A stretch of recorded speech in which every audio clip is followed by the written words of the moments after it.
단기 순환상 올 1분기가 정점이고 수축 국면에 들어섰고 한 19개월 정도는 평균적으로 나빠질 것이다. 그 다음에 구조적인 문제가 더 중요한데 구조적으로 우리 잠재 성장률이 떨어졌다. 내년에는 우리 경제가 두 가지 문제에 직면해 있는 거예요. 네.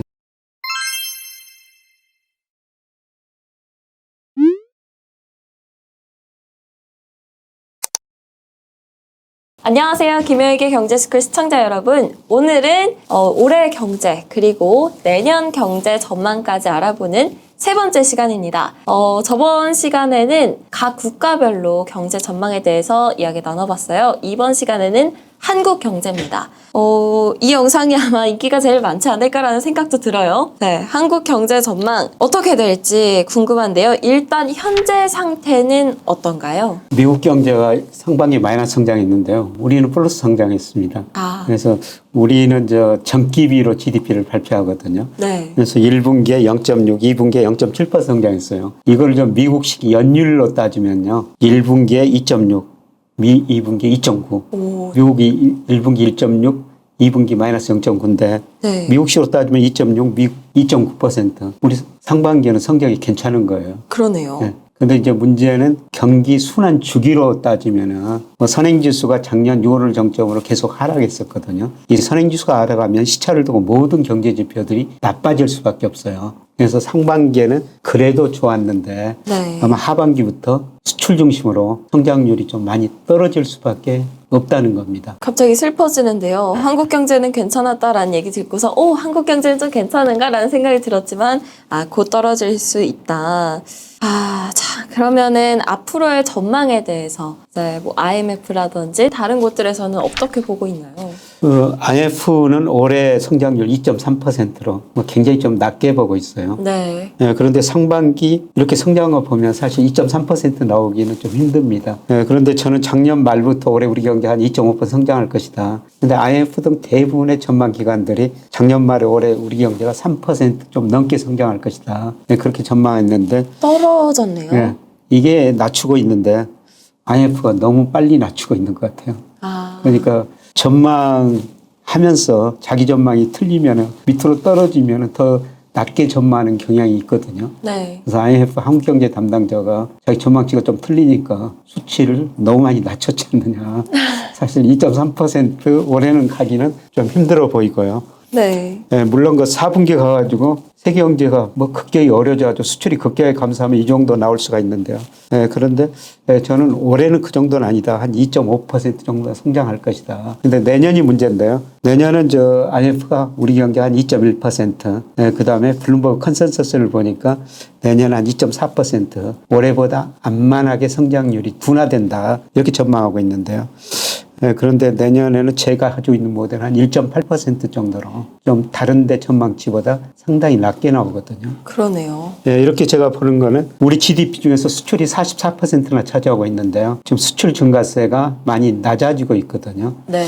앞 시간에 제가 내년에는 미국 경제 중심으로 세계 경제가 2020년 마이너스 3.1 정도는 아니더라도 마이너스 성장할 것이다. 이런 전망을 했었는데요. 그렇게 되면 우리 수출 증가율이 크게 떨어질 수도 없고 우리 수출도 감소할 수밖에 없어요. 네. 그래서 주로 그동안 경제 성장을 뒷받침했던 대부분에서 경제 성장을 많이 깎아먹을 것이다. 그리고 우리 가계가 지금 상당히 부채가 많거든요. 원리금 상환 부담 비율이 40%나 정도 돼요. 쉽게 말씀드려서 제가 지금 우리 국민들이 한 달에 평균 100만 원 번다면은 40만 원을 원리금 상환하는 데 써야 된다는 겁니다. 그런데 지금 금리도 올랐죠. 경기만 좋으면 금리가 올라도 일자리 잡아가지고 월급 받고 보너스 받아가지고 그 돈을 갚을 수가 있는데 경기가 나빠진다는 겁니다. 그래서 소비가 크게 증가할 가능성이 낮아요. 그래서 수출이 감소하고 아마 소비 증가세도 많이 둔화되면서 성장률이 내년에는 2% 이하로 저는 떨어질 것이다. 이렇게 지금 보고 있습니다. 네. 일단 한국도 지난번에 봤던 다른 국가들처럼 올해보다도 내년에 더 경제 성장률이 떨어지는 게 보여요. 수출 증가세도 많이 떨어지고 앞으로 소비도 그렇게 좋지 않을 전망이기 때문에 앞으로의 전망은 그렇게 밝지만은 않은 것 같습니다. 그러면 한국 경제가 지금 이렇게 경제 성장률이 떨어질 수밖에 없는 이유는 뭔가요? 그러니까 지금까지는 단기 사이클상 경기 순환 이야기하는 거고요. 네. 올 한 2월 무렵으로 경기가 수축 국면에 들었다. 이거 그리고 내년까지 경기 수축이 진행될 것이다. 이게 단기 순환 사이클이고요. 근데 우리 경제의 구조적인 문제점이 있어요. 잠재 성장률이 계속 낮아지고 있다는 겁니다. 잠재 성장률이라는 네. 것은 노동, 자본, 생산성을 고려했을 때 우리가 성장할 수 있는 능력인데요. 현재 그 2% 안팎으로 제가 추정하면 나오거든요. 근데 갈수록 1%대로 가는 과정이라는 겁니다. 네, 그런데 문제는 우리가 세계 경제에서 차지하는 비중이 지금 GDP 대비 1.9% 정도 된다는데요. 네. 그게 앞으로 더 낮아질 가능성이 높아요. 왜냐하면 우리가 세계 평균보다 낮은 성장을 하고 있기 때문입니다. 네, 사실 IMF가 1980년부터 세계 경제 성장을 발표하는데요.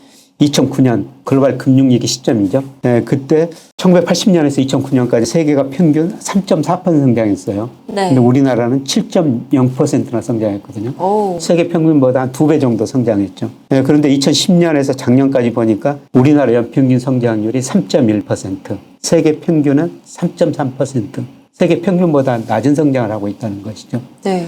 그런데 앞으로는 우리가 세계 평균보다는 2010년보다 낮은 성장을 했는데 선진국보다는 그래도 높은 성장을 했거든요. 네. 근데 앞으로 선진국보다도 특히 미국보다도 잠재 성장률이 또 떨어질 수가 있다는 겁니다.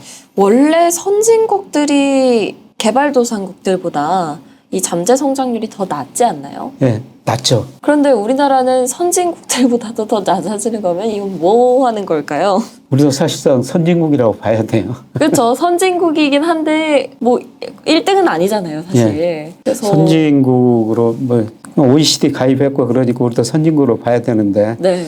지금 우리나라나 미국 제가 잠재 성장률을 추정해 보면 둘 다 한 2.0 정도 그 안팎 나오거든요. 네, 그런데 한국금융연구원 같은데 제가 추정해 보니까요. 뭐 갈수록 성장률이 떨어져가지고 2030년 가면 잠재 성장 1%. 미 의회에서 추정한 것 보니까 한 2030년에 미국은 1.7% 성장한다는 겁니다. 네. 네, 우리가 미국보다도 갈수록 성장률이 낮아진다는 거죠. 네, 그래서 2010년 이후로는 세계 평균보다 낮아졌는데 앞으로 10년은 우리 경제 성장률이 선진국, 특히 미국보다도 낮아질 수가 있다는 겁니다.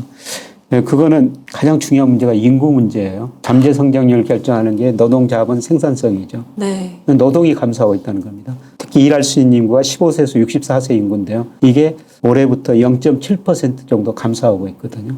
근데 올해 인구 자체도 올해부터는 줄어들고 있어요. 네. 암울한 기사를 봤어요. 예. 그 인구 자체가 줄어드니까 생산 측면 생산 능력도 줄어들지만 또 소비가 줄어들 수가 있죠. 네. 네, 그리고 우리 기업들이 이미 자본 스탁 많이 축적해 놨기 때문에 여기서 기업 투자도 크게 늘어나지 않을 거거든요. 그러면 우리 잠재 성장을 올리려면 생산성, 총 요소 생산성이라고 그러는데요. 이 생산성을 올려야 돼요.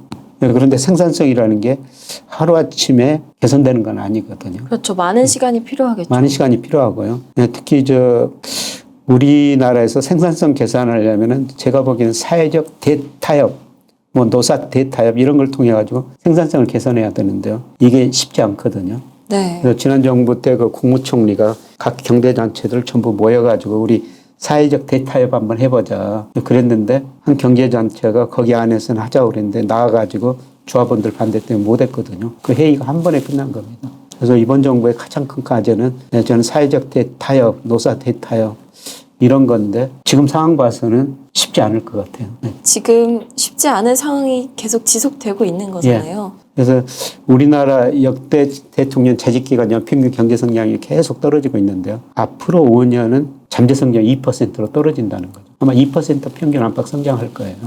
네. 아, 참 안타깝습니다. 그러니까 한국이 전 세계에서 가장 빨리 없어지는 나라다라는 얘기도 있잖아요. 네. 그래서 아, 이게 정말 사회적인 문제가 심각하구나라는 생각이 드는데 이게 경제로 바로 직격탄을 날리네요. 그렇죠.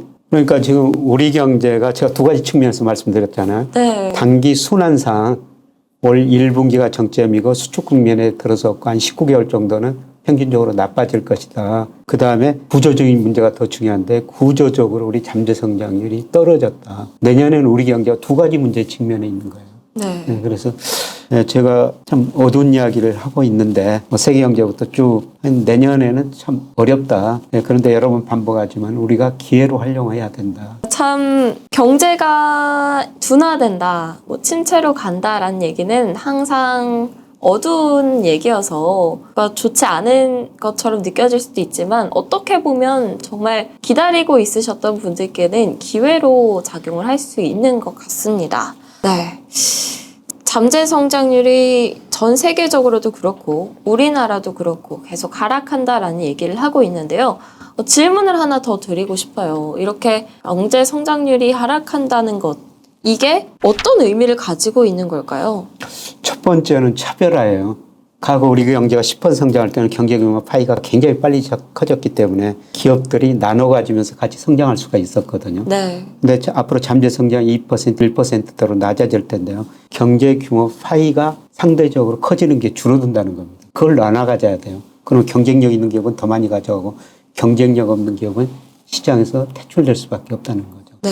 앞으로 심각한 구조 조정을 한번 해야 될 겁니다. 예를 들어 가지고 우리나라 기업의 약 36% 정도가 이자 보상 비율이 1 미만이에요. 아, 이 의미는 뭐냐면은 우리나라 기업 36%가 1년간 영업이익 내 가지고 이자도 못 갚는다는 겁니다. 중소기업은 42% 정도 되거든요. 그러니까 심각하네요. 갈수록 경제 성장률 낮아지고 최근에 금리도 올랐기 때문에 이자 부담은 늘어지고 경제 성장률 낮아지면 영업이익은 줄어들 수밖에 없죠. 이런 기업들이 많이 구조조정을 할 수밖에 없다는 겁니다. 네. 물론 우리나라 대기업은 정말 좋아요. 지난 3월 한국은행 자금순환표 보니까요. 우리나라 기업이 가지고 있는 현금성 자산이 무려 929조 원이나 되거든요. 엄청난 많은 현금을 가지고 있죠. 네. 대기업, 뭐 삼성전자, 포스코, 현대차, 뭐 LG 이런 회사들은 정말 좋거든요.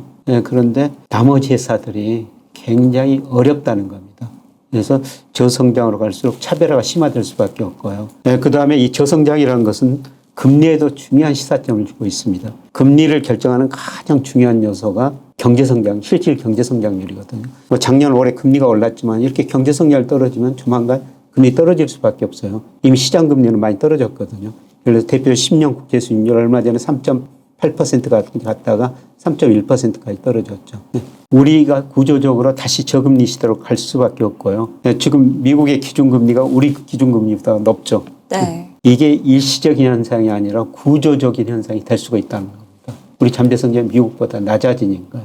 그리고 우리한테 그 시사하는 바는 뭐 저성장, 저금리라는 것은 뭐 일하면서 근로소득 얻는 게 정말 중요하다. 제가 누차 이런 말씀을 드리지만은 그래서 우리가 지금 은행에 1억을 맡겨놨다면은 한 달 이자가 10만 원 좀 넘거든요. 그 10만 원 의미가 1억 금융자산 가지고 있는 거나 똑같은 현금 흐름이다. 그래서 이런 거 저성장 저금리 시대는 무조건 일하면서 근로소득을 얻어야 된다. 그리고 뭘 해야 되겠어요? 투자를 할 수밖에 없다는 겁니다. 네. 그래서 제가 가끔 그 7.2법칙 말씀을 드리는데요. 7.2법칙이라는 것은 금리에 따라 가지고 은행에 복리로 예금했을 때 원금이 언제 2배가 되는가. 그래서 뭐 제가 우리 서 MC 정도 나이 됐을 때 우리 금리가 한 9%도 됐었어요. 네. 그럼 은행에 복리로 예금하면 8년 지나면은 와. 원금이 2배가 됐거든요. 네. 지금은 어떻습니까? 1%라면은 72년이 걸려야지 원금이 2배가 되는 거예요. 도저히 은행 이자는 우리가 부를 늘릴 수가 없다. 그렇죠. 그래서 투자를 할 수밖에 없다. 그래서 계속 뭐 주식 투자를 해야 된다는 거죠. 네. 그리고 코스피 배당 수익률이 은행 이자보다 높아졌거든요. 그래서 계속 그 투자를 할 수밖에 없다. 그리고 중요한 거는 투자할 기회가 오고 있다는 겁니다. 우리 코스피가 작년에 3,300이 넘었지 않습니까? 네. 근데 지금 2,300까지 떨어졌잖아요. 얼마 전에. 그렇죠.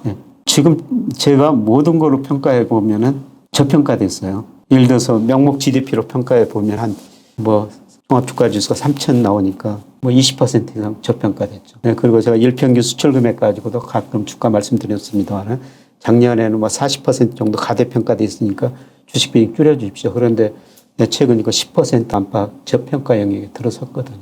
그러니까 오히려 주식을 싸게 살 수 있는 기회가 물론 저는 내년 상반기에 한 번 더 떨어질 수 있다. 이게 좀 누차 말씀을 드리고 있잖아요. 네. 물론 그 3분기 좀 반등했다가 올 연말 물론 제 전망이 틀릴 수도 있습니다만 어떻든 지금 주식이 굉장히 싸지고 있다는 것입니다. 네, 그래서 이런 거 저성장 저금리 시대는 우선 일하면서 우리가 근로소득을 얻어야 되고, 네, 그리고 주식 투자를 할 수밖에 없다는 것입니다. 네. 이게 우리 경제 저성장 저금리의 의미라고 볼 수가 있습니다. 네. 우리 한국 경제 저성장 저금리 국면에 들어서고 있습니다. 올해 1분기, 2분기의 성장률은 글로벌 경제 면에서 봤을 때 미국과 대비해 봤을 때는 나쁘지는 않았어요. 그렇지만 앞으로 계속 저성장을 이어나갈 것이고 또 아주 길게 봤을 때도 10년, 20년 이렇게 이후로 봤을 때도 그렇게 성장률이 높지 않을 거예요. 그렇기 때문에 차별화가 굉장히 심해지고 여러 가지 문제들이 생기게 됩니다. 하지만 이런 상황 속에서 우리는 경제 안 좋아지네. 그럼 나도 돈을 벌 기회가 없는 건가가 아니라 계속 꾸준히 일을 하고 자본을 축적을 해 놓으면서 투자의 기회들을 찾는 것이 중요합니다. 사실 방금 전에 교수님께서도 말씀을 해주셨지만 지금 우리 코스피 굉장히 저평가됐다라고 얘기를 해주셨어요. 그 뜻은 결국에는 우리가 투자를 해서 돈을 벌 수 있는 기회가 있다라는 거잖아요. 그러니까 열심히 우리 일을 해서 투자 공부 열심히 하고 또 돈도 많이 벌 수 있는 기회 얻어 가자고요. 네. 자, 이제 세 번째 시간이었습니다. 올해 하반기 그리고 내년까지의 전망에 대해서 글로벌적으로 그리고 국가별로 그리고 세 번째로는 한국 경제까지 한번 다뤄봤습니다. 다음에는 환율 그리고 그 다음 시간에는 또 금리에 대해서 얘기를 해볼 건데요. 경제 공부를 한다라고 했을 때 환율과 금리를 모르면 안 되죠. 우리 교수님 어떻게 보면 중요해서 공부를 해야 되는 것도 있고요. 어려워서 계속해서 공부를 해야 되는 것도 있는 것 같습니다. 확실히 경제를 공부를 하려면 알아야 되는 부분이니까요. 다음 시간 그리고 그 다음 시간도 꼭 시청을 이어서 해주시면 감사하겠습니다. 다음 시간에 뵙겠습니다.